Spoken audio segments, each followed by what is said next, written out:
pratiquement littéralement, on ressent les bienfaits de la parole de Dieu.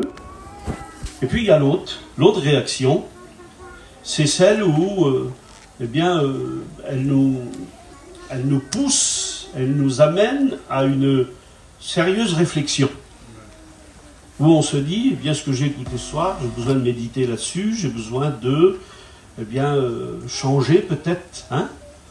Alors je ne sais pas ce que ça va provoquer ici, mais aujourd'hui j'étais chez moi, je me faisais du souci parce que je voulais vous être utile, je voulais vous apporter quelque chose qui vous fera peut-être faire quelques dizaines de mètres en plus dans la route du Seigneur, puisque on est tout proche. Alors j'essayais je disais au Seigneur, Seigneur, il faudrait que je sois utile.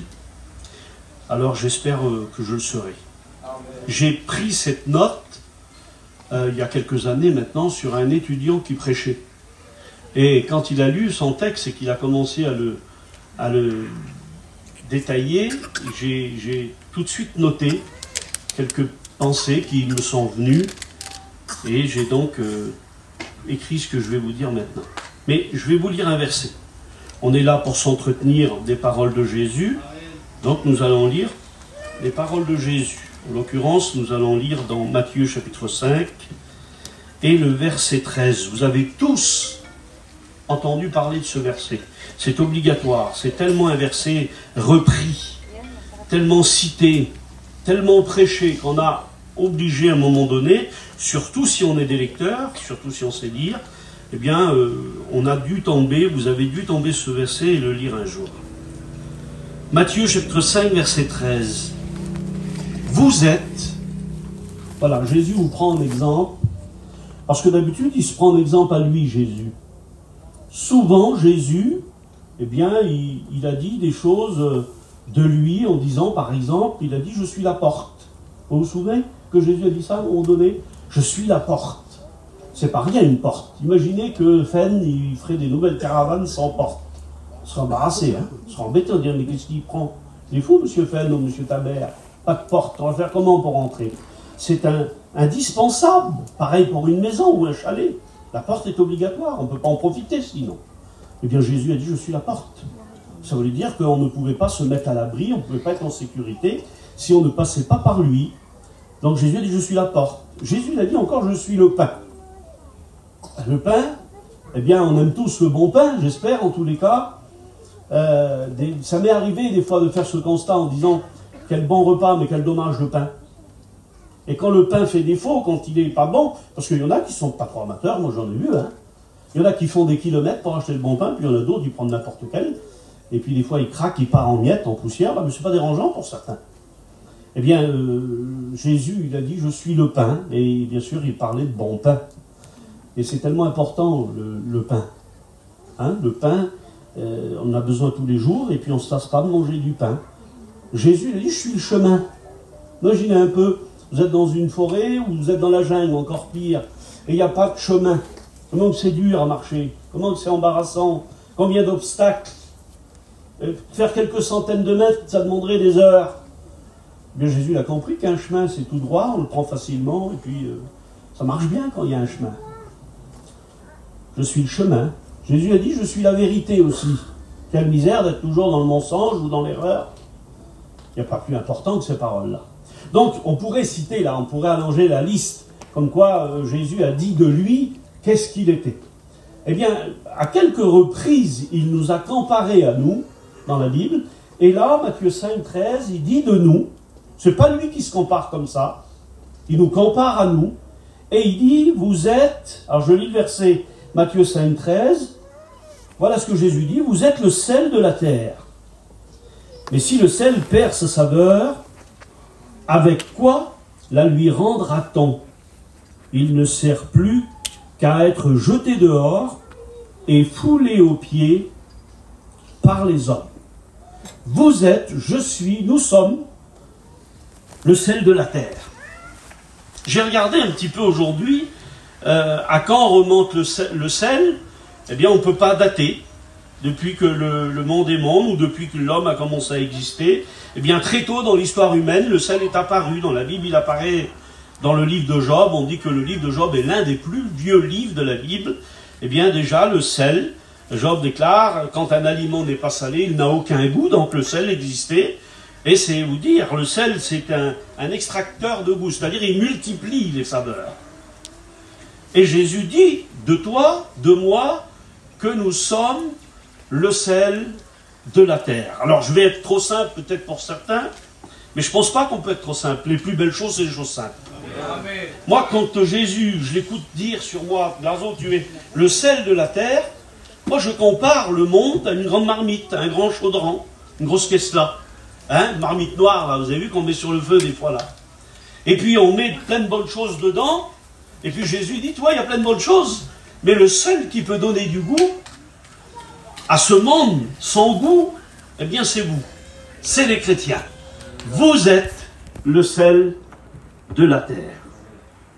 Alors, je l'ai dit, hein, Jésus s'est comparé au pain, à la porte, à la lumière, au chemin, la vérité, la vie, le bon berger, et toutes ces choses-là, mais en ce qui nous concerne, il nous dit à nous, vous êtes le sel. C'est pas à toi, ou c'est pas toi qui dois dire, moi je suis du sel. Moi je donne soif, mais il ne fait pas que ça le sel, il ne fait pas que donner soif seulement. Il donne du goût aussi. Mangez du pain sans sel et vous verrez que peut-être vous allez vous passer de pain. Pourtant c'est indispensable du pain. Bah, si vous arrivez à manger sans pain, vous, moi ça m'arrive des fois, mais en général j'ai toujours besoin d'un morceau de pain. Eh bien j'ai regardé là, et puis Jésus dit, vous êtes donc le sel, et c'est pas à toi de le dire. Le sel, il n'a pas besoin de crier, je suis le sel, c'est moi du sel. Alors on peut confondre des fois, ça, je ne sais pas si c'est arrivé aux ménagères ici, mais on peut confondre le sel et le sucre. C'est arrivé, et puis soit on fait, dans le café on met du sel, et alors là le café, ben, il n'est pas trop bon. Ou alors dans le manger on met du sucre, on s'est trempé parce que la consistance est la même, ça se ressemble comme deux gouttes d'eau. Mais mon Dieu, ce que le goût est différent, eh bien ce soir on n'est pas du sucre. Le sucre, c'est remplaçable, vous le savez. Il y a ce que l'on appelle l'aspartame, que vous connaissez tous, et il y a aussi une plante qu'on appelle là, la stevia, qui est 300 fois plus sucrée que le sucre. On a remplacé, on peut trouver des choses qui peuvent remplacer le sucre, mais jusqu'à présent, le sel est inimitable. On ne peut pas remplacer le sel jusqu'à aujourd'hui. Le sel, c'est quelque chose de merveilleux, de magnifique, d'extraordinaire. Alors, pas la peine d'abuser, parce que vous savez que c'est très mauvais pour la santé si on en abuse. J'ai regardé, puis j'ai dit, Jésus dit, vous êtes le sel, et je me suis dit, c'est pas à moi de dire que je suis du sel. C'est ceux qui y goûtent qui doivent dire, il y a du sel. C'est ceux qui nous côtoient. C'est ceux qui nous approchent, parce que vous savez, il y en a certainement parmi nous, ici ce soir, des gens qui n'ont pas encore pris l'engagement avec le Seigneur. Et nous, comme eux, peut-être qu'ils le font eux aujourd'hui parce qu'ils ne sont pas engagés, mais nous, on n'était pas engagés et on disait pareil. Donc je ne veux pas les mettre mal à l'aise, nos amis qui ne sont pas chrétiens ce soir, mais eux ont les yeux braqués sur nous. Et puis des fois, on les écoute dire, des fois c'est à tort, parce que c'est pas vrai parfois. C'est des fausses accusations. Mais c'est triste quand c'est vrai. Et ces mêmes inconvertis, on les écoute en disant, eh bien si c'est pour être chrétien et être comme lui ou être comme elle, je préfère rester comme je suis. Vous n'avez pas écouté ça déjà, vous? Il y a des gens comme ça qui disent ça. Et puis, alors après, des fois, eh bien, il n'y a pas de base. Des fois, c'est pas vrai. C'est voilà, c'est parce que ça nous est arrivé aussi à nous, en tant qu'inconvertis, d'essayer de dire non, ben, ils ne sont pas si parfaits que ça. Ils ont plein de lacunes, ils ont plein de soucis, les chrétiens. Ben, vous ne vous trompez pas. Oui, ils ont plein de défauts, les chrétiens. Et je voudrais donc vous conforter dans cette idée. Glazo, qu'est-ce que tu dis? Tu veux conforter les inconvertis à dire que les chrétiens, ils ont des défauts? Ben oui, quand on a des défauts, il faut les reconnaître. On n'a pas des défauts, des fois, des caractères trop forts. On n'a pas des défauts, des fois, quand on est pressé à parler, et puis des fois, on dit des bêtises. Celui qui parle beaucoup ne manque pas à pécher. Eh bien si, des fois, on fait des erreurs comme ça. Eh bien, j'aimerais dire à ces mêmes inconvertis, si vous m'écoutez ce soir, l'apôtre Saint Paul déclare que l'Église de Jésus-Christ ou les chrétiens, c'est un édifice, une construction. Eh bien, j'aimerais vous dire que cette construction n'est pas achevée. Et c'est normal que vous voyez qu'il manque des fois un petit parpaing là, ou une brique, ou un peu de ciment. C'est parce qu'on n'est pas parfait. Et moi, je vous le crie tout haut ce soir. Si vous apercevez un défaut chez moi, ce n'est pas la peine de tomber de votre chaise. Parce que oui, on en a des défauts. Et l'apôtre Saint Paul disait, dépouillons-nous des œuvres de ténèbres. Car le jour approche. Oui, les chrétiens, ils ont encore des défauts. Mais quand ils le réalisent, eh bien, ils pleurent ces défauts-là. Nous sommes une construction. Et j'aime bien dire ça. Nous devrions, nous les chrétiens, avoir tous un panneau autour du cou, comme on voit, vous avez vu sur les routes des fois, où c'est marqué « en travaux ». Les chrétiens sont en travaux. Ils ne sont pas parfaits encore. Mais bientôt, que Dieu soit béni. Bientôt, c'est marqué. Ce qui nous manque, le parpaing qui manque, la brique qui manque, le petit peu de ciment qui manque, le défaut que vous voyez, eh bien, la Bible déclare qu'il rendra parfait pour le jour de Jésus-Christ. Ce qui me manque, il me le donnera, que Dieu soit béni. Alors oui, il y a des défauts chez les chrétiens, et puis vous verrez de toute façon, si un jour vous vous convertissez, ça vous arrivera, et que vous dites peut-être en disant tout haut, en disant, ben moi, toi, le jour où je serai chrétien, eh bien moi, je ferai les choses bien. Et puis moi, je serai comme ça. J'ai connu un jour un homme qui me disait ça. Il n'était pas chrétien. Puis il me disait, tu vois, je reconnais que vous, les chrétiens, eh bien, c'est bien ce que vous faites, c'est bien. Mais j'ai trop de mauvais témoignages autour de moi. Voilà, c'est habituel, non, on écoute ça souvent.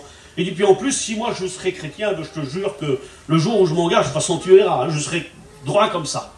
Et puis il s'est converti. Et puis quelques mois plus tard, je suis passé près de ses caravanes. Et il était en dispute avec sa chérie. Et je l'ai écouté dire des mots. Puis à un moment donné, je me suis approché de lui et j'ai dit, tu te souviens? Il dit, de quoi? Ben je dis, comme tu me disais, si moi j'étais chrétien, eh bien je ferais les choses droites. Et il m'a dit, oui, je sais, je ne savais pas ce que je disais, Glazo. Ben oui, c'est pas facile parfois. Des fois on est à genoux, on met un pied à terre, un genou à terre, et puis on essaye de continuer. Alors ne vous offusquez pas, ne vous soyez pas scandalisés si vous voyez un défaut chez les chrétiens. Ça existe encore, mais je pense que le plus gros est fait, et c'est là le principal. Jésus dit, vous êtes, et c'est pas toi qui dois le dire, c'est les autres, qu'un autre te loue, Proverbe 27, je crois, plutôt que ta bouche. C'est pas à toi de dire, ah moi tu sais, je suis pas comme ça. Ah non, toi elle là, elle est comme ça, ou lui il est comme ça, mais moi je suis pas comme ça. Ça, pardonnez-moi, Jésus dit, si tu rends témoignage de toi, ton témoignage n'est pas valable. C'est les autres qui doivent dire, si t'es ce que tu dis là. Il n'y a que le Seigneur qui peut te dire la vérité sur ce que t'es. Mais il y a des fois, il y a des chrétiens qui font ça parce qu'ils ne veulent pas entendre la vérité. Eh bien, dis pas je suis ou je ne suis pas. Laisse le Seigneur faire le constat et laisse les autres dire si vraiment tu es comme ça ou pas comme ça. Pas la peine d'essayer d'absolument prouver. Il faut le sel ne crie pas. Il est ce qu'il est et il agit très fortement quand on l'emploie. J'ai trouvé, en ce qui me concerne, quatre sortes de sel. Peut-être qu'il y en a plus, et il y en a plus. Et moi, je voudrais vous parler des 4 sortes de sel, là. Amen. Que je pense c'est vraiment une image de l'Église dans sa généralité. C'est vraiment l'ensemble de l'Église, ces 4 sels-là. Le sel, au Moyen-Âge, et plus vieux encore, il était tellement important qu'il servait de monnaie d'échange. Il était un peu comme coté à la bourse, si vous voulez. On l'appelait l'or blanc, tellement c'était important. On chargeait les chameaux comme ça. Et puis on ramenait le sel à des kilomètres et des kilomètres. On le vendait sur des marchés. Et puis le sel, eh bien, c'était l'or blanc. Vous pouvez échanger. J'ai vu l'autre jour un coffre-fort. Et le monsieur, il est comme ça à la télé. Et il dit, je vais vous montrer une richesse inestimable. Puis d'un seul coup, il ouvre une porte, mais super blindée. Et je m'attendais à voir là les joyaux de la couronne d'Angleterre, moi. Et vous savez ce que j'ai vu? J'ai vu des meules de fromage. Du parmesan. Et j'ai vu là, mais c'est une grande hangar, mais fermée à double tour. Et les gens déposent ces roues de fromage, là, et ils en prennent des sous à la banque. Mais alors, ils n'en prennent pas 10 000 euros, hein. Des millions d'euros. En échange, ils donnent leur cargaison, eh bien, de fromage italien, là, le parmesan. Parmigiano. Quelle valeur! Officiellement, c'est une garantie. Officiellement, vous avez de l'argent placé quand vous avez des... Alors, vous voyez, achetez plus de farine, achetez du fromage, hein. Vous avez vu les fènes, on perd beaucoup de sous là-dessus, hein? J'ai trouvé 4 sortes de sel. Le premier sel que je voudrais vous parler, alors vous les Pyrénées, là, il y a des chauvins. Dès qu'il a dit les Pyrénées, lui là, il a crié au secours. Et j'admets que les Pyrénées, c'est pas mal. Mais il y a plein d'orages en ce moment. Le sel de Guérande. Ah, hein, vous connaissez ça? Ah ben oui, c'est un sel terrible. Alors, est-ce que quand Jésus a dit « vous êtes le sel de la terre », est-ce qu'il voulait faire allusion au sel de Guérande? Alors j'ai regardé, j'ai réfléchi, et puis c'est impossible qu'il ait fait allusion au sel de Guérande. Vous savez pourquoi? Parce que le sel de Guérande, c'est un sel d'occasion. À des occasions précises, on a besoin de ce sel-là. Est-ce qu'on aurait besoin de chrétiens qui soient des chrétiens à certaines occasions? Je vous pose la question. Est-ce que ça marche, ça? Être chrétien dans cette occasion-là, mais pas être chrétien dans cette occasion-là. On a tous, je pense, du gros sel, du sel de Guérande, il est gris. Et puis en général, eh bien, quand on fait de la viande à la grille, du bœuf de Bazas ou de ce que vous voulez, et qu'on met dans le plat, là, et on prend le gros sel, on jette dessus, vous avez vu, c'est trop beau. Et puis ça fond dessus, puis si on tombe sur un petit grain comme ça, c'est pas mal aussi. Ouais. Mais il faut faire de la viande à la grille, ou je sais pas ce qu'il faut faire. Il y a des mangers spéciales avec ce sel-là. Et j'ai regardé, je me suis dit, non Seigneur, il ne peut pas y avoir. Et pourtant dans la mission, on a des chrétiens qui sont du sel de Guérande. J'en ai vu. Ça existe. Est-ce que ça existe ce soir parmi nous? Peut-être que oui, peut-être que non. Je ne vous connais pas assez pour faire le constat. Mais vous allez vous reconnaître, hein, si vous êtes bien du sel. Moi, je ne suis pas en train de dire vous êtes du sucre. Vous êtes du sel, ça veut dire que vous êtes des chrétiens. On ne parle pas de salut ici. Il ne s'agit pas de dire tu es du sel de Guérande, eh bien on va te jeter parce que tu ne sers à rien. Non, c'est en certaines occasions. Et Jésus doit compter sur du vrai sel à tout moment. Et si tu es un sel de Guérande, eh bien c'est magnifique pour l'occasion où ce sera l'occasion, mais c'est terrible quand il n'y aura pas l'occasion et qu'on aura besoin de sel et on ne pourra pas se servir de toi. Répondez-moi les sœurs, vous qui cuisinez. Vous pouvez saler votre manger normalement avec du sel de Guérande, vous? Quand vous faites des pâtes, du riz ou quoi que ce soit? Non, vous ne savez pas trop doser avec ça. Et c'est logique, c'est normal. On va être pas assez ou trop salé. On n'a pas l'habitude de celle-là. Donc je me suis creusé les méninges et puis j'ai dit Seigneur, non, le chrétien ne peut pas être du sel de Guérande et pourtant on a des chrétiens qui ne le sont plus à Noël chez nous. Il y a des chrétiens qui à Noël, ils ne sont plus des chrétiens. En tous les cas, on ne les reconnaît pas. Parce que de temps en temps, ils font une petite danse. Et de temps en temps, ils lèvent le coude. Mais ils exagèrent vraiment. Hein. Moi, j'en ai vu. J'en ai vu et c'est triste. Quel dommage. J'écoutais des gens à côté dire si Jésus revient, il ne faudrait pas qu'il revienne à Noël. Parce qu'il y en a peut-être qui ne seraient pas enlevés. Mais c'est l'autre qui dit ça, c'est pas moi. En tous les cas, oui, je pense que ça existe. Il y en a qui sont plus chrétiens dans les mariages. Oui. Il y en a qui sont, voilà, qui sont comme Pierre, qui sont heureux de suivre Jésus quand il va au mariage, aux noces de Cana, ou quand il rentre à Jérusalem, mais qu'on l'acclame, quel honneur d'être aux côtés de Jésus, quand il vient à Jérusalem triomphalement, là, quelle beauté, quel honneur, on se montre obligé, hein, je suis avec lui, moi, il m'a choisi à moi, je suis un de ses disciples, je suis un de ses proches. Et puis quand c'est Gethsémane ou que c'est le calvaire, eh bien ces chrétiens-là sont plus là. Parce que ça ne leur convient pas. Ils ne pensaient pas que Jésus avait aussi besoin d'eux. Et vous vous souvenez, la fois où il avait besoin d'eux, où il aurait dû compter sur eux. C'est encore là, à Gethsémane justement, où il leur a demandé de prier 1 heure avec lui. Il a dit, mettez-vous là et priez avec moi. Et il déclare que pendant que Jésus s'est éloigné un tout petit peu et qu'il est tombé sur sa face, et Dieu sait que ce moment-là était difficile, il était dur. D'ailleurs, ne vous soyez pas choqués, mais vous savez que physiquement, eh bien Jésus a affaibli. Jésus, physiquement, affaibli. Puisque l'auteur aux Hébreux déclare que si Jésus est mort, c'est à cause qu'il avait une faiblesse physique. Puisqu'il était dans un corps comme vous et moi.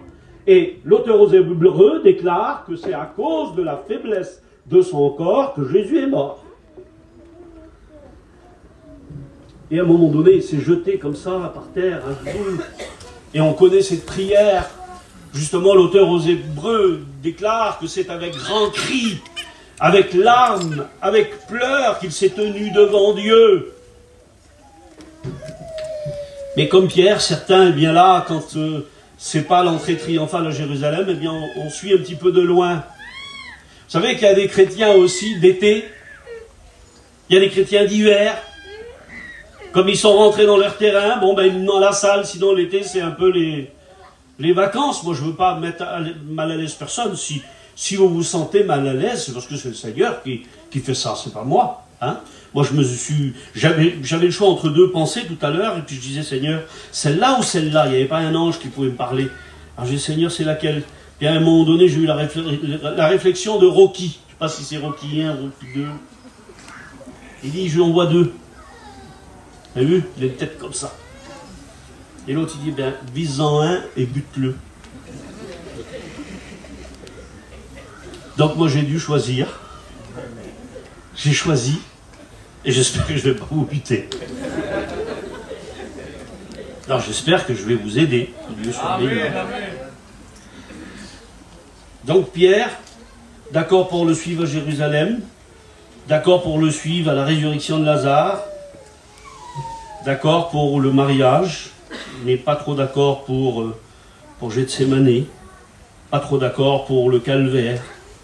N'étais-tu là, Pierre? Il y avait juste Jean au calvaire. Et pourtant, c'était les 12 disciples. Donc encore, ils n'ont pas été exclus. Hein. Donc je ne vous exclus pas. Jésus ne vous exclut pas. Mais Jésus est en train de dire, non, c'est pas possible. Tu peux pas être un chrétien à certaines occasions. Et pas dans d'autres. Quand on est un chrétien, eh bien, on est un chrétien dans toutes les occasions. Je ne dis pas qu'on doit vivre en devrait, mais je sais que ce n'est pas une réalité. On ne peut pas être que sur la montagne. Il y a aussi la vallée. Et heureusement, il est le Seigneur des vallées aussi, c'est marqué dans la parole de Dieu. Je suis le Dieu des montagnes, dit le Seigneur, mais aussi le Dieu de la vallée. Eh bien, Dieu est avec nous quand on est sur la montagne, et merci Seigneur, ça doit lui faire plaisir quand on est au sommet. Mais quand on est en bas, il ne dit pas, tu ne vaux plus rien, ou je t'accompagne pas, ou je te suis pas. Non, la Bible dit qu'il nous soutient, justement. Vous vous rappelez de cette histoire où l'homme voyait des traces de pas sur la plage, là? Hein, elle est vieille, cette histoire-là. Mais c'est une belle image, comme quoi cet homme-là, il voyait... Et puis il voyait ses pas avec les pas du Seigneur, comme ça, donc 4 pas. Et puis à un moment donné, il reconnaissait sur la plage les moments de sa vie.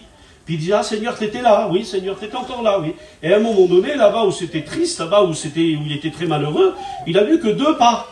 Et il a dit, Seigneur, comment ça se fait que je vois que mes pas, et que je vois pas les tiens à côté, là, à côté de moi? Et c'est pourtant là que j'avais besoin de toi. Et puis Seigneur lui dit, mais toi, t'étais trop fatigué pour marcher.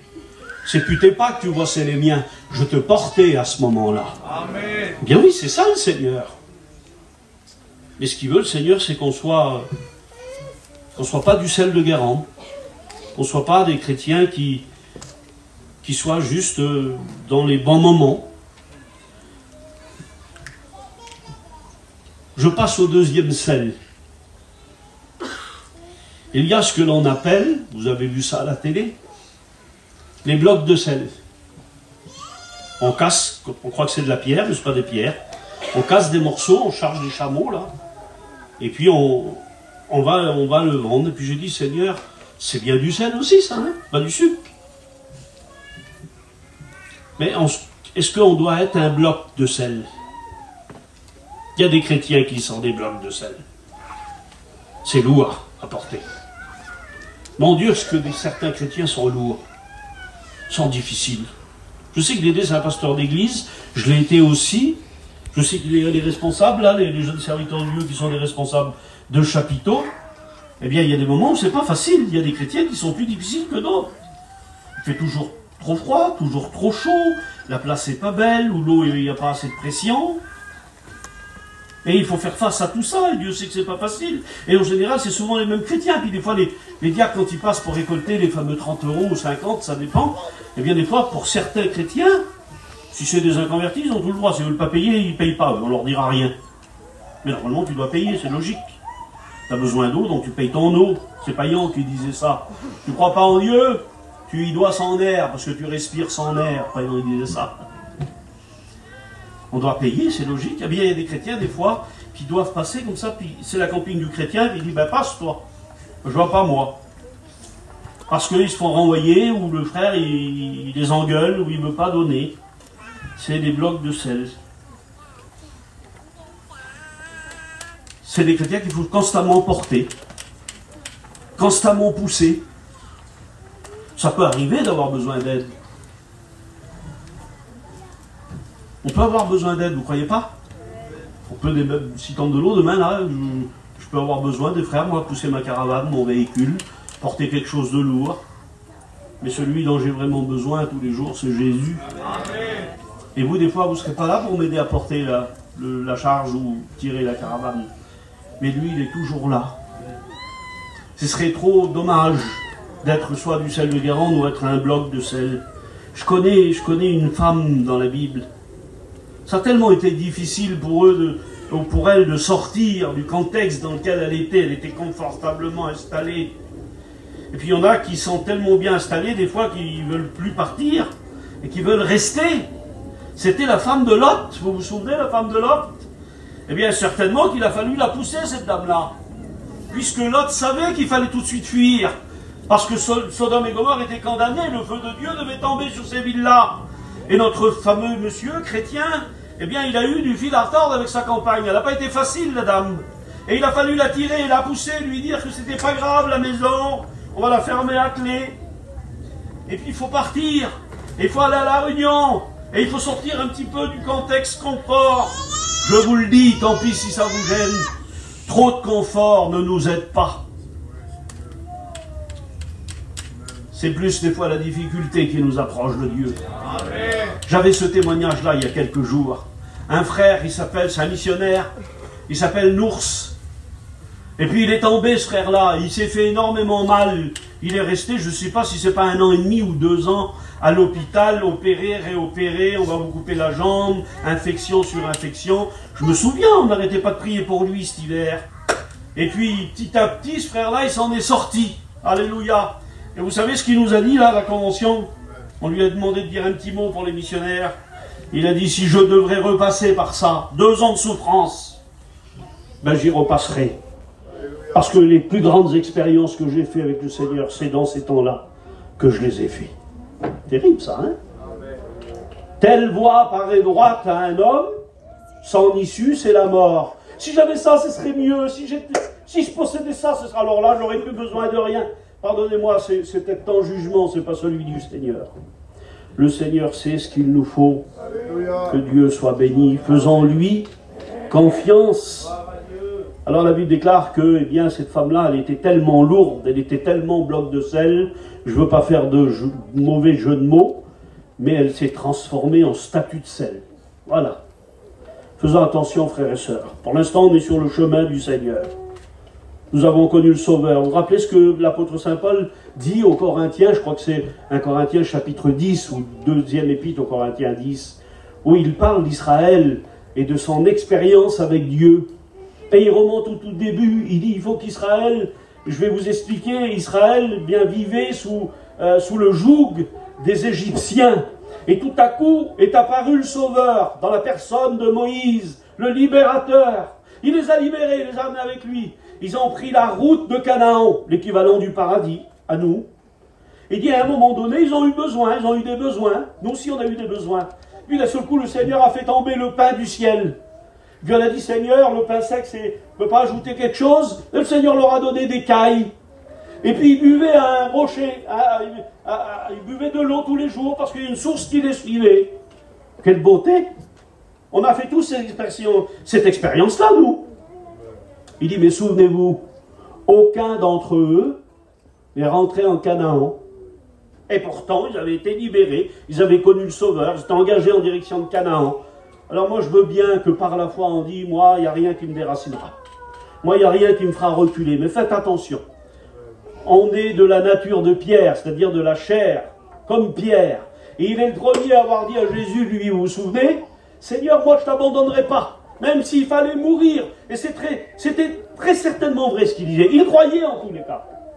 Et puis quand l'occasion est venue, et qu'une femme l'a reconnu, elle a dit sur lui, mais t'es bien chrétien, toi, t'es bien l'un d'eux. Mais là, ça ne l'arrangeait pas. Et il a tout de suite dit, non, tu te trompes, je ne connais pas. Et puis Jésus l'avait averti qu'il allait le faire. Donc faisons attention, nous ne sommes pas encore arrivés. Par la foi, nous sommes déjà assis dans les lieux célestes. C'est Paul qui le dit. Nous sommes par la foi déjà assis dans les lieux célestes. Mais littéralement, véritablement, l'enlèvement n'a pas eu lieu encore. En espérance, nous sommes sauvés. Si on reste comme on est là, eh bien aucun problème, vous êtes déjà assis dans les lieux célestes. Et là, moi, je me dis comme Paul. Mais dans la réalité, il nous reste un petit bout de chemin à parcourir. Et il ne faut surtout pas négliger ou se permettre d'être du sel de Guérande ou être un bloc de sel. Ça peut tourner au vinaigre, frères et sœurs. Que celui qui est debout prenne garde à ne pas tomber. Spirituellement parlant, il y en a peut-être qui ont des bras comme ça, là. Des forces terribles dans le Seigneur. Vous vous rappelez de Samson? Hein? Il avait des gros bras aussi, lui. Eh bien, la Bible déclare qu'à un moment donné, à cause de travailler comme ça à côté du péché, et puis jouer un petit peu, être du sel de Guérande de temps en temps, vouloir être du vrai sel de temps en temps, eh bien, notre fameux Samson, la Bible dit qu'il a fini tendu et les yeux crevés, et il est mort parmi ses ennemis. Vous vous souvenez de Salomon? Il y a peut-être des sages parmi nous. J'en suis convaincu qu'il y en a des sages. Mais ne vous confiez pas dans votre sagesse. Salomon, qui était le sage des sages, a fait la chose la plus insensée qui soit à un moment donné, puisqu'il s'est incliné devant les dieux de ses femmes. Frères et sœurs, on est dans la course. Que Dieu fasse qu'on y arrive. Amen, amen. Mais ne pas négliger, ne pas être un bloc de sel. Dieu habiterait-il, j'ai marqué ça, 1 Roi 8, 27. Dieu habiterait-il sur la terre quand on l'aime comme ça? Est-ce que Dieu habiterait sur la terre quand on l'aime comme ça? Est-ce que ce serait le millénium? Est-ce que ça y est, on serait dedans et que c'est normal qu'on l'aime comme ça? Parce que faut dire la vérité. Là, tu comprends, on est des chrétiens, on n'est pas des anges, et puis c'est vrai qu'on n'a pas... Il faut apprécier, moi je vous le dis, apprécions les petits moments qu'on a. Apprécions nos réunions. Apprécions nos réunions de prière. Apprécions le petit chapiteau qui est encore monté, peut-être qu'il viendra un temps où on ne pourra plus. Apprécions les petits repas qu'on fait entre chrétiens, sans exagérer. Il faut apprécier ces moments-là, parce que demain, ces moments-là, sans parler de la grande tribulation, peuvent nous être enlevés. Et puis dire quel dommage. Vous vous rappelez, il y a quelques mois seulement derrière avec le Covid, là, on l'a tous dit, on s'en sortira plus. Le max, là, c'est fini, on va le garder toute la vie. On disait ça. Ben regardez, il n'y a plus un max. Vous croyez qu'il ne faut pas en profiter? Dans le Seigneur, j'entends. Profitez dans le Seigneur. Réalisez ces temps-là que le Seigneur nous donne et arrêtez d'être des blocs. Arrêtez d'être constamment poussés, tirés, avancés. Et les chrétiens qui se fâchent, qui sont vexés, qui ne viennent plus à la réunion. Parce que le pasteur, il a été à côté et pas là-bas. Il est scandalisé, le chrétien ou la chrétienne. Il est venu à côté, il n'est pas venu chez nous. Je ne vais plus dans sa salle. Je ne vais plus, c'est le pasteur, il m'a déçu. Il m'a déçu, le pasteur. Ah bon? C'est grave comme ça qui t'a déçu? T'as jamais déçu personne, toi? Je suis convaincu que tu t'as déçu quelqu'un aussi. Et le Seigneur t'a dû le décevoir plein de fois aussi. Et imagine une seconde que le Seigneur, il parle comme toi. Et qu'il dit, ah, la chrétienne, elle s'est pas mis devant moi aujourd'hui, elle n'a pas prié. Ou alors elle a dit telle parole, telle pensée, ou elle a fait tel mauvais acte. J'y parle plus. Ben, on serait foutus, vous et moi. Eh bien, c'est pas comme ça qu'il faut faire. On répond par l'amour. Surtout si le frère ou la sœur n'a pas fait exprès. Ça peut arriver, hein, d'avoir une maladresse, de faire une maladresse. Des fois, je vais vous avouer quelque chose, des fois je passe, moi. Il y a quelqu'un qui me sourit, je souris comme ça, puis ma femme me passe, elle marche, elle dit, là, t'aurais pu t'arrêter, l'homme, il a... Ah, ben oui, je réalise qu'elle a raison. C'est une erreur, on peut faire une erreur. Mais une erreur, surtout entre chrétiens, c'est fait pour être pardonné, frères et sœurs. On ne doit pas tenir rancœur. Alors j'ai mis ici, nous n'avons pas ici, voilà, donc le premier verset c'est Dieu habite-t-il sur terre, pour que nous puissions être si attachés. Et puis j'ai mis ce texte-là aussi, Hébreux 13, 14.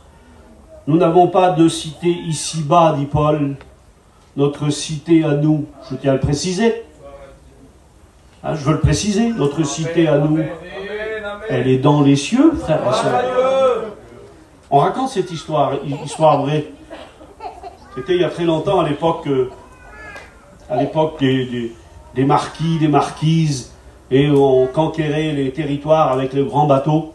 Et puis l'histoire déclare qu'à un moment donné, un bateau rempli de gens très riches et amis de la cour, eh bien, avait été pris par des pirates.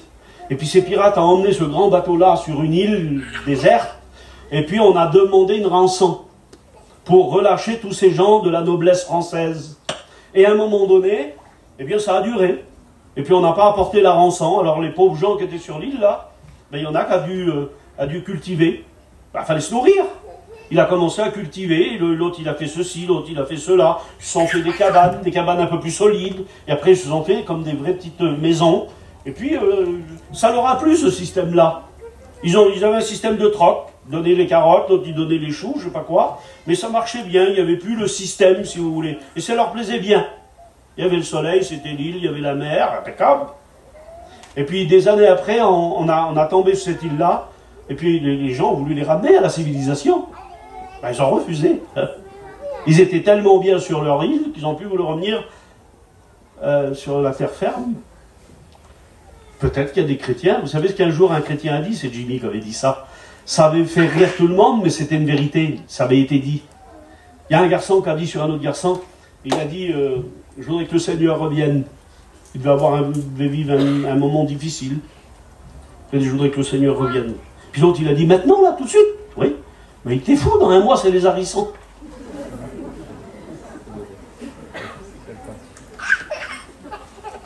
Un mois c'est les harissons. Il devait aimer les harissons, hein. Et il voulait que Jésus revienne après la date. Eh bien, il y a peut-être des chrétiens qui sont tellement bien sur la terre que ça ne les dérange pas que Jésus ne revienne pas. Ils peuvent attendre facilement. Ben, tant mieux, que Dieu vous bénisse. Ça ne vous dérange pas. Et moi, je voudrais qu'il revienne. Amen, amen. Vraiment, c'est mon désir le plus profond. Surtout que tous mes garçons sont chrétiens. J'ai pratiquement toute ma famille qui est chrétien aussi. Alors il y en a, je sais, qui disent « Ah oui, mais moi, Gazon, ma fille, elle n'est pas convertie encore. » Ou « Mon fils n'est pas converti encore. » Ou « Mon père, ou ma mère, ou ma soeur. » Vous savez que quand il va décider de revenir, il y aura encore des perdus. Le problème, c'est que si on dit... Parce que le texte correspond, puisqu'il dit que le Seigneur tarde pour que le nombre... fatidique, le nombre exact, parce que le Seigneur, il connaît le nombre exact. Et à ce moment-là, il n'y a rien qui fera le faire reculer. Hein. Eh bien, j'aimerais vous dire que plus on dure dans le temps et qu'il y a de nos familles qui sont susceptibles de se convertir, ok, mais il y en a parmi nous qui sont susceptibles de tomber aussi, là. Ça sert à quoi de sauver l'un et de perdre l'autre? Donc, quand il va venir, il va venir. Ce sera le bon moment. Et j'aimerais vous dire, pour vous, alors je ne dis pas tant mieux, on va prier pour ton fils, ta fille, ton père, ta mère, tes frères et tes sœurs, pour qu'ils se convertissent, bien sûr. Mais si jamais elles ne seraient pas converties encore, eh bien au ciel, la Bible déclare que le Seigneur essuiera toutes les larmes de nos yeux et il n'y aura plus aucun chagrin. Alors ça ne changera rien au personnage resté, puisque lui va souffrir véritablement, mais n'aie pas peur, ça ne te viendra plus à l'esprit, sinon ça ne serait pas le paradis. Nous serons dans la joie, dans la paix pour l'éternité. Ça, c'était le bloc de sel, donc le deuxième sel. Il y a un troisième sel. On peut faire la cuite, les mots se ressemblent. Hein. Alors, vous savez, c'est lequel? C'est la fleur de sel. Oh là là. Alors là, ça rigole pas. La fleur de sel, ça se vend pas au kilo. Hein. La fleur de sel, c'est des petits rangs comme ça, il n'y en a pas beaucoup dedans. C'est un sel cher par rapport au prix de l'autre. C'est le meilleur. C'est le dessus, là. C'est l'équivalent de la première pression au niveau de l'huile d'olive. Ah, le sel, la fleur de sel. Vous savez qu'il y a des chrétiens qui se prennent pour du sel, mais la fleur de sel, parce que c'est madame un tel ou monsieur un tel. C'est pas vrai ce que je dis? J'ai écouté des chrétiens dire on se mélange pas, nous, tu comprends? Ah, il n'y a qu'avec le péché que tu n'as pas le droit de te mélanger. Mais parmi nous, il n'y a plus de Yéniche. Il n'y a plus de Manouche. Il n'y a plus de Rome. Il n'y a plus de Catalans, il n'y a plus d'Espagnols, il n'y a plus de Gardjé. Nous sommes un dans le Seigneur, dit l'apôtre Paul. Alors, à côté de ça, bien sûr que le Manouche doit être fier d'être un Manouche et un Rome, être un Rome et un voyageur, un Yéniche, un fêteux, un Gardjo, un Gardjo. Il faut être fier de ce que l'on est, aucun problème. Ça, moi, je suis content d'être un Manouche. Comme vous, vous êtes content peut-être d'être d'une autre ethnie. Mais dans le domaine spirituel, vouloir se séparer, vouloir faire la différence, le chrétien, il n'a pas le droit. Il n'a pas le droit de mettre des limites. Il n'a pas le droit de faire un trait et dire, toi, tu n'as pas le droit de traverser là. Parce que moi, je fais un cinto et toi, tu ne l'es pas. Vous savez comment on appelle ça? C'est condamné par la loi du racisme. On n'a pas le droit. Y a-t-il des chrétiens fleurs de sel? Allez, famille un tel, ethnie un tel. On est plutôt aisés, nous, tu comprends, et les autres, ils ne le sont pas. Ah, j'ai mis ici plus de juifs, plus de grecs. On peut être fier de ce que l'on est, mais attention, jamais se croire supérieur. Amen. Pas de monsieur, pas de madame. Vous savez ce qu'il disait, Payan? Quand il avait comme ça l'école biblique, dans la salle des cours, c'était plein, première année ou deuxième année, il disait comme ça, Payan, avec sa grosse voix, il faisait là. Il faisait comme ça, il faisait les messieurs par la fenêtre. Hein? Tu te rappelles d'aider, hein? Pas de monsieur parmi nous. Il dit, moi, disait Payan, je suis encore un étudiant. Alors bon, ça faisait toujours son impression, mais on sait que Payan, il ne voulait pas de monsieur, et il avait raison. Donc jamais se croire supérieur à un autre. Je vous lis un texte. Parce que si ça concernait les chrétiens de Paul, et que Paul l'a dit, eh bien moi ça ne me dérange pas de vous le lire ce verset-là, on a le temps. Hein, j'ai encore pour 5 minutes à peu près. Puis après, eh bien on arrête, mais regardez, je vais vous lire ce beau verset-là. Il faudrait qu'on se souvienne de ça. Il y en a qui ont oublié là. Vous vous rappelez pas comment vous vous essuyez le nez avec la manche, vous? Moi je me rappelle. C'était beau la manche du tricot là. Vous vous rappelez quand on avait des brocs de 20 litres? On a lu. On buvait tous dedans avec un bol. Et notre mère, elle avait 20 litres d'eau pour faire la camping, à manger, et il avait les 8 enfants dedans. C'était normal que ça sentait les pieds dans le camping. Mais c'était comme ça. C'était la mode. Mon père, quand il voyait sur la caravane une clim, il dit, combien vous me donnez, monsieur, pour si je l'enlève? Et la douche, si je l'enlève, il enlevait tout, quoi. C'est que la camping, elle enlevait pas cher. Aujourd'hui, on a besoin de tout, et on fait mettre plutôt aujourd'hui. Vous voyez ça, monsieur, en plus, hein, la coque bateau pour la douche et ceci, cela. Mais bon, que voulez-vous, ça c'est autre chose. Donc, 1 Corinthiens, chapitre 10, chapitre 1, verset 26. 1 Corinthiens 26. J'aurais dû préparer, mais bon. Voilà, c'est là. 1 Corinthiens 1, 26. Regardez ce qu'il dit. Il le dit aux chrétiens de son époque, lui. Hein. Bon, je vous le dis à vous ce soir, j'ai le droit, même si je ne suis pas Paul. Considérez, frères, c'est-à-dire réfléchissez, réalisez, considérez, frères, que parmi vous qui avez été appelés, il n'y a ni beaucoup de sages selon la chair, ni beaucoup de puissants, ni beaucoup de nobles.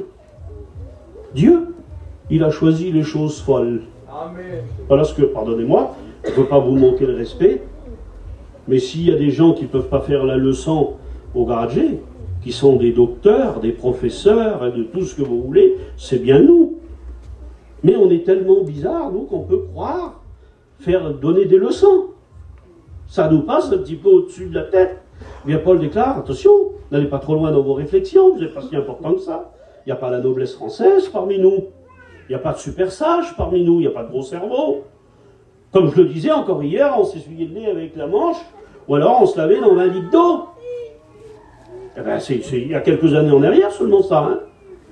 Je parlais avec Samy hier, avant-hier, et puis sa compagne, et on parlait de quelques années en arrière, c'était à cette époque-là, que c'était la mode comme ça.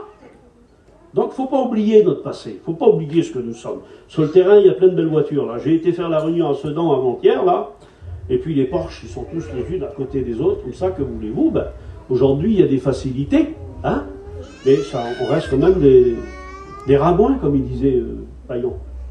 Et ça, on ne change pas, ça. On ne change pas. On peut changer notre costume, mais on ne change pas notre réalité. Alors, j'ai mis ici, il n'y a pas de fleur de sel parmi nous. Jésus n'en veut pas. Si vous mangez votre poisson avec un couvert à poisson, vous avez vu, il y a des couverts à poisson. Ça vous regarde, vous avez le droit. L'autre à côté, il mange avec ses doigts le poisson. Ben, il a le droit aussi. Donc je pense qu'il ne faut pas que ce soit un sujet de débat parmi nous, ça. Il ne faut pas qu'il y en a qui pensent être plus grands, plus honorables que les autres. Parce qu'il n'y a pas de ministre parmi nous. Vous savez, c'est quel sel que le Seigneur veut. Alors il faut que je trouve ma feuille. Elle doit être par là. Elle est là. Le Seigneur ne veut pas de sel de Guérande. Chrétien d'occasion. Le Seigneur, il ne veut pas de bloc de sel. Des chrétiens qui s'endurent à satisfaire, chrétiens qui s'endurent à pousser, à tirer. Il faut constamment le faire, sinon ils sont vexés, ils ne viennent plus à la réunion. Il faut arrêter avec ces enfantillages-là. C'est le temps de devenir adulte dans les choses du Seigneur. Il ne peut pas non plus être la fleur de sel, je viens de le dire. Hein. Le Seigneur veut qu'on soit le sel de la baleine. La petite salière bleue, là, vous avez vu? Elle est là, comme ça, là. Partout, elle reste sur la boîte à gaz, elle reste sur la table. Mais c'est celui-là, le vrai sel. C'est celui-là, le bon sel. On peut le prendre à tout moment, celui-là. Et saler n'importe quoi. Des pommes de terre, des pâtes, de la viande, ce que vous voulez. On sale tout avec. Eh bien, c'est des chrétiens comme ça que Jésus a besoin. Des chrétiens disponibles, qui feront leur travail à n'importe quelle heure du jour ou de la nuit, ou à n'importe quel moment. Être du sel, du vrai sel. Alors j'ai mis ici, regardez, c'est un sel qui va sur toutes les tables. Les riches, les pauvres, etc. Ils l'utilisent. Terrible, hein? Chacun se sert du même sel. C'est les petites boîtes bleues, là. Eh bien, un milliardaire, il peut acheter ce sel-là, et le plus pauvre, s'il a de quoi se le payer, il peut l'acheter aussi. Parce que les deux en ont besoin, et il fera le même travail, à la fois pour les riches et à la fois pour les pauvres. Le sel, il ne dira pas, ah, je sel un peu plus stable, ils sont plus riches. Ah ouais. Il jouera son rôle dans les deux cas. Eh bien, moi, je vais parler de moi. Tant pis. Allez, c'est pas beau ce que je fais, mais je le fais quand même. Moi, j'ai fait des réunions, mais je ne suis pas le seul, les pasteurs l'ont fait, chez des gens qui étaient très riches. Très, très, très riches. Je vous assure. J'ai fait des réunions. Mais ça fait depuis des années que je fais des réunions chez les plus pauvres. Parce que, comme vous savez, je suis missionnaire, je ne suis pas le seul, mais je travaille en Roumanie. Des fois, on faisait des réunions où on avait peur que le toit nous tombe sur la tête. Des fois, on prêchait avec la bouche à moitié fermée tellement il y avait des mouches dans la maison. Des fois, il fallait manger, c'était difficile. On ne pouvait pas faire plus malheureux que ces gens-là. Ils avaient un petit feu à bois comme ça. Ils n'avaient pas de bois, alors ils avaient des petits bouts de bois vert, des petites baguettes qui tordaient comme ça, et qui faisaient comme ça, qu'ils attachaient, qui faisaient des petits paquets de bois vert comme ça. Et puis le feu, là, il laissait passer la fumée partout avec du bois vert, vous comprenez? Alors il y avait un paquet de boue à côté. Et avec la boue, la femme a le fermé comme ça. A fermé comme ça. Quelle pauvreté, Seigneur Jésus. Un jour, on était dans une pizzeria avec les garçons en Roumanie. Et puis en bas, comme ça, on avait vu un couple qu'on connaissait. Et puis moi, j'ai regardé sur les garçons, j'ai dit, on les appellerait pas pour manger une pizza avec nous? Puis ils ont dit, ben appelle-les, j'ai ouvert le carreau. J'étais au premier étage de la pizzeria. Et je les ai appelés, et ils ont monté. Quand ils ont monté comme ça, on a commandé un petit plat de nourriture, chacun.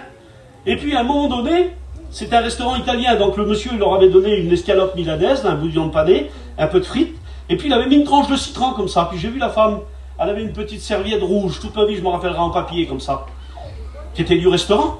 Et puis elle l'a posée sur son plat, et puis elle nous regardait, et pendant qu'on ne regardait pas, mais moi je la regardais moi.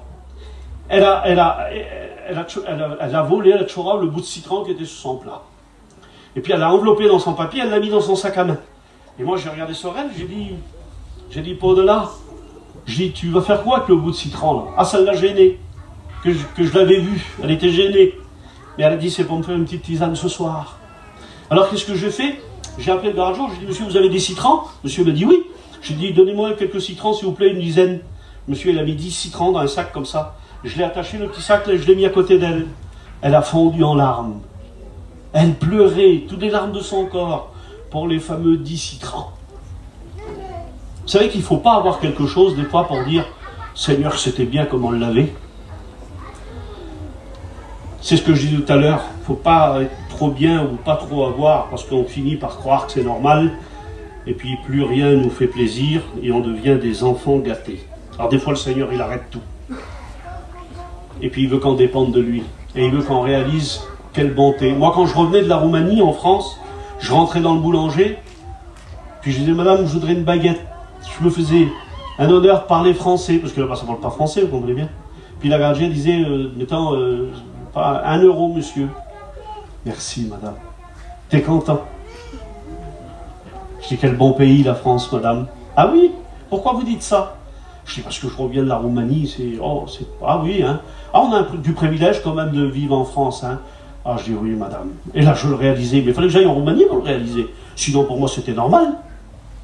Eh bien, il y a des moments où le Seigneur nous met dans des circonstances comme ça, où on dit, Seigneur, je voudrais revenir à ce que j'étais. Je ne réalisais pas, Seigneur, et c'était bien. Vous avez vu les photos, on les regarde, et on dit, Seigneur, on n'était pas bien là. On ne le voyait pas, on ne le réalisait pas. Mais il y a des moments où on ne réalise pas. Donc j'ai mis ici, le Seigneur veut qu'on soit du sel, la baleine, qu'on se trouve sur toutes les tables. Écoutez bien, je finis là. Ça, c'est pour l'histoire du sel. Vous êtes le sel de la terre. Jésus dit, si le sel perd sa saveur. Comment le sel peut perdre sa saveur? S'il reste sous l'eau, il ne perd pas sa saveur. Il sera plus fin comme ça, il va tomber en paquet. Vous avez vu, il colle. Mais il est toujours salé, le sel. Il ne se décèle pas, le sel.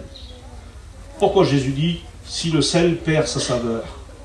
Eh bien parce qu'à l'époque de Jésus, en Israël, on récoltait le sel. Et il y avait un petit végétaux qui était comme le sel. On appelait ça de la pierre de gype. Et cette pierre-là, mélangée au sel, elle était de la même couleur. On ne pouvait plus séparer. Comment vous allez faire pour séparer? On ne peut pas séparer le blé de l'ivraie. Eh bien, on ne pouvait plus la séparer.